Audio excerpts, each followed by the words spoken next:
Dwarf Cavendish is right there. I'm wondering if I have Panama disease, whatever's affecting the commercial varieties, because they just have not produced for me in a number of years, and they kind of rot in the middle. So I'm wondering if I'm affected by that. They look pretty good now, but it's like when they get to where they're fruiting, they typically fail. Here's my Everbearing Mulberry. I know this has caught a bad rep because it's not the best mulberry as far as flavor goes, but it was kind of cool that I could come out here in January and have mulberries. So I value it for that reason. And actually, we typically it doesn't have mulberries in the summer, but it has some ripe ones right there, so I'm gonna have to come back and get those later on. My wild lemon tree's looking really good. Actually, there's 3 of them, and they're inundated with lemons. So actually, I'm gonna have to trim this back because I'd like to be able to walk through this path here, but I'll wait till November. That's when we harvest these. We typically have lemonade for Thanksgiving. The polycactus growing. The hurricane knocked this down, but that's it recovering there. So I actually threw a lot of that into a big compost pile, and it's growing in it now. Peruvian apple cactus. This one broke off from the one over there behind me.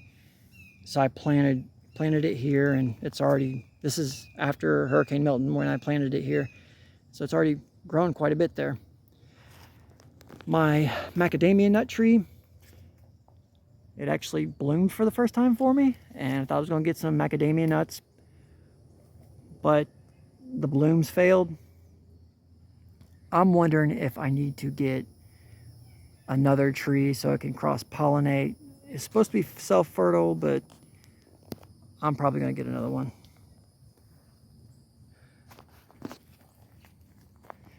Here's my sea grape. Looking pretty good. It was like a clearance sale, so I just threw it in here. Got some Mexican sunflower. I just actually cut this out. There's just a couple of them that are left in place. This is my Jatropha curcus, which is producing a lot of seeds or nuts. Please, whatever you do, don't eat these if you find them, because they are poisonous. This one, however, is not poisonous, but if they look like that, they're going to be poisonous. Here is my Sabra jaboticaba, which produced for me for the first time this year, so I was super excited about that. The fruit, actually there's one right there. The raccoons also found it, so I got to compete with them about getting the fruit.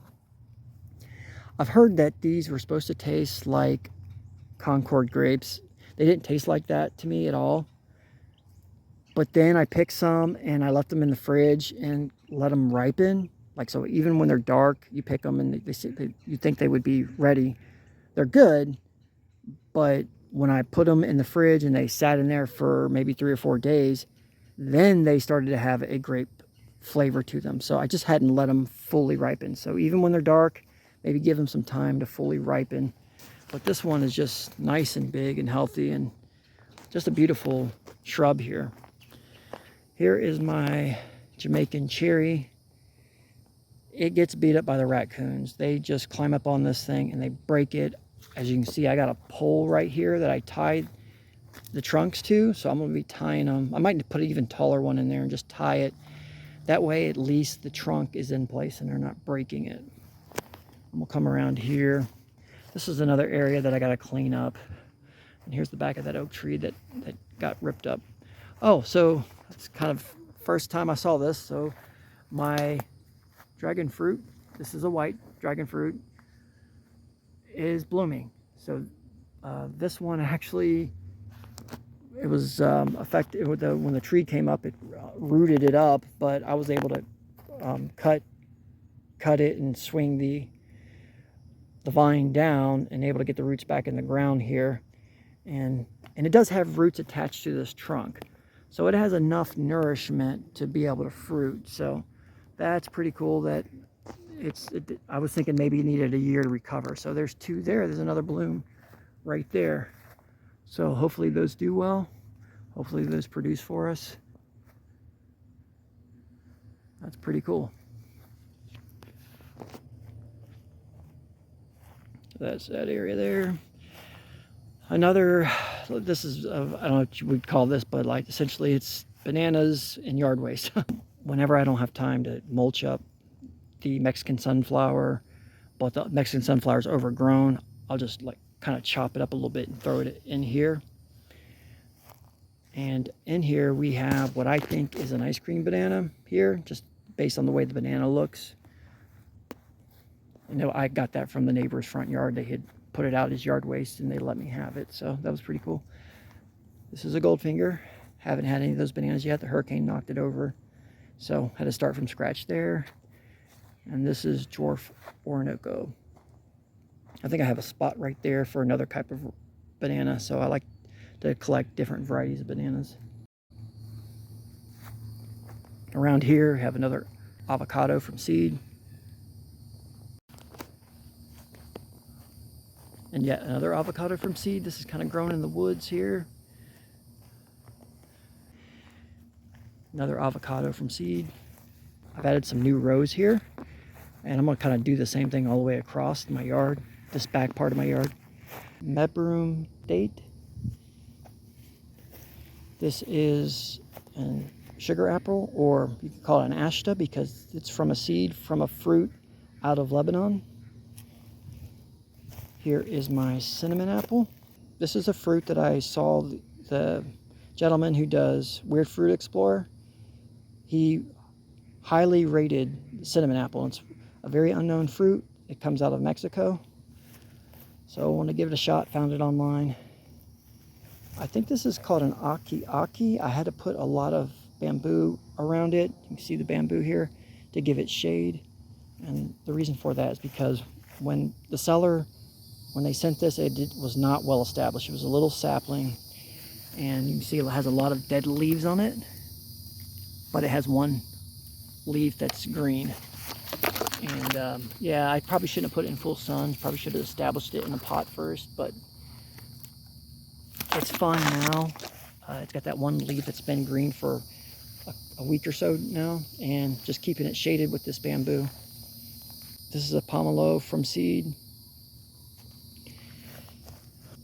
This is an offspring from a guava that I found out in the woods. It was a little pink guava, so it was pretty good. Another ashta, or sugar apple.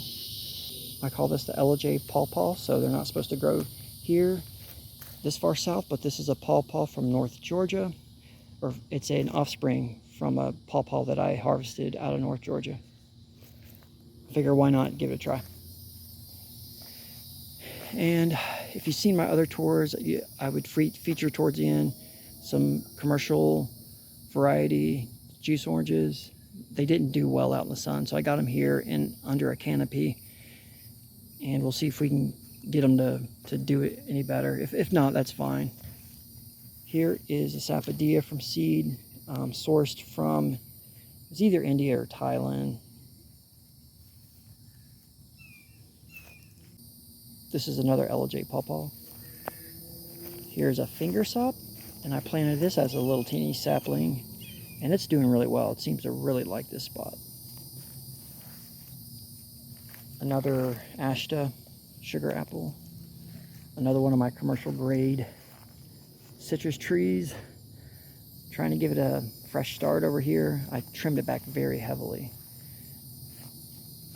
Another one of those, I'm calling it Turkey Creek guava. And then this is something that I'm really excited about.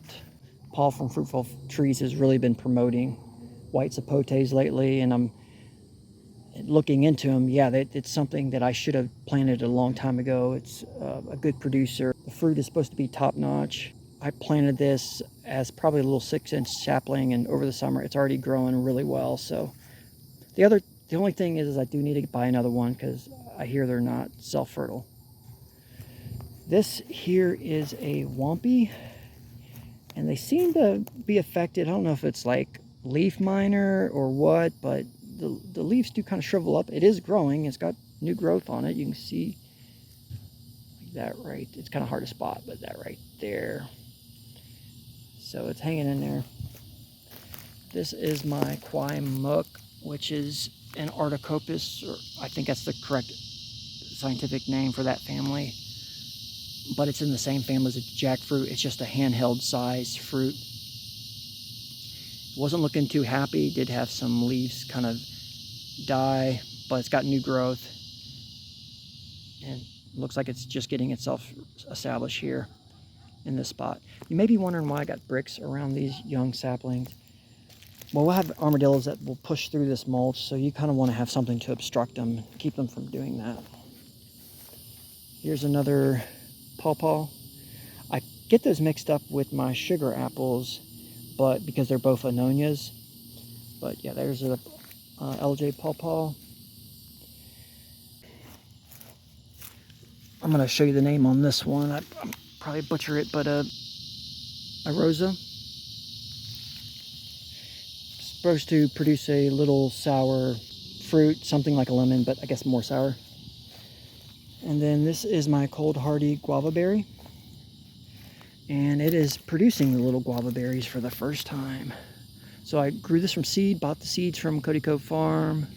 I neglected the seeds, or the little saplings, so I should have had more of these, but this is the only one that survived. But here's the little fruit, little berries, or little guavas, essentially. And we'll see if I can actually eat some of that fruit this year.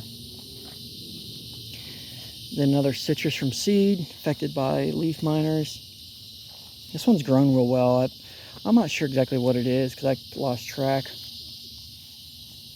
This is a white Jaboticaba. Here's another Sanford Jaboticaba right there. This one just hasn't done that well. I don't think it likes this spot back here, but it just kind of hangs in there. And then here's another sugar apple.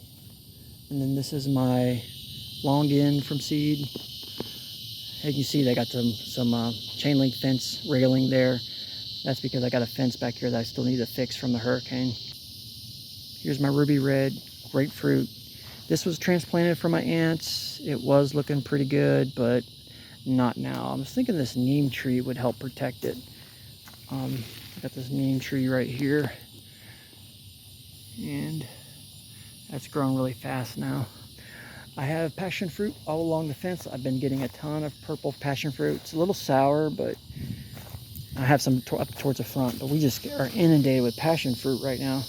I did find some yellows along the road on the sidewalk the other day, and so I'm gonna grow some yellows. Here are my stone fruit. So I have this is supposed to be nectarine. It's not nectarine, some type of peach. And then my other peach tree.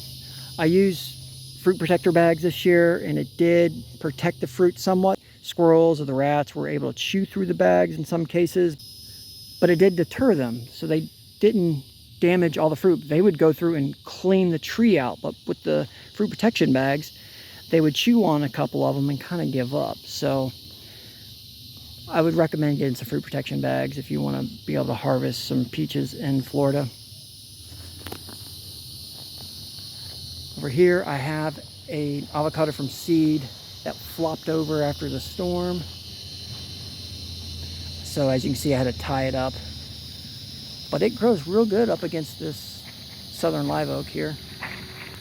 And then down here, I have this